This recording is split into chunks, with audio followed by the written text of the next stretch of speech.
Ito yung spaghetti na mabilis maubos sa mga handaan. Kasi kita mo naman, sobrang creamy at meaty yung sauce. Share ko sa inyo kung paano magluto ng ganito kasarap na spaghetti. Magpapainit muna tayo ng mantika sa kawali.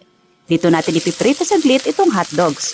Ipiprito natin to hanggang medyo mag-brown siya. Kapag light brown na, alisin muna natin sa kawali at set aside. Saka natin isunod igisa itong ground beef. Igigisa ito hanggang mag-iba ang kulay.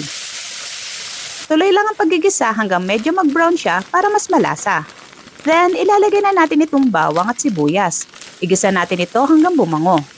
Igigisa rin natin itong red bell peppers para mas lumabas ang flavor niya. Naglalagay din ako ng tomato paste para mas maganda ang kulay ng sauce. Kailangan lang natin igisa ito ng kaunti para mabawasan ang acidity niya. Then, pwede na natin ilagay itong spaghetti sauce. Filipino style nga pala itong ginamit ko. Then, timplahan na natin ng paminta at maglagay ng kaunting tubig. Takpan lang ito at lutuin ng ilang minuto sa medium heat. After 5 minutes, ilagay na natin itong hotdogs at beef broth cube. Naglagay rin ako ng banana ketchup para Pinoy na Pinoy ang lasa. Takpan ulit natin at lutuin for another 5 minutes. After a few minutes, tikman natin itong sauce. Timplahan ng asin at kaunting asukal depende sa panlasa mo.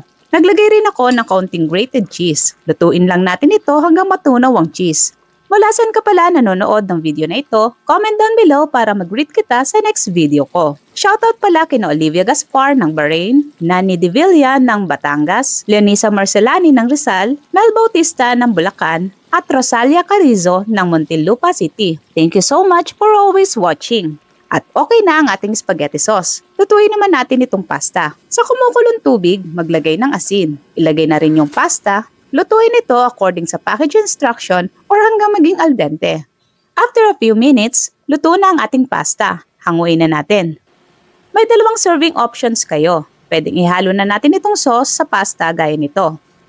Ganito yung sa mga handaan para kumapit ng gusto yung sauce sa pasta.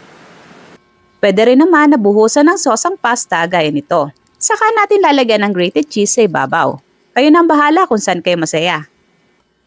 Grabe, ang sarap ng ganitong spaghetti. Kapag ganito ang niluto mo, tsak na wala ka nang iinitin kinabukasan kasi may uubos na agad. Kung nagustuhan mo ang recipe na ito, don't forget to subscribe. Thank you for watching. See you next time!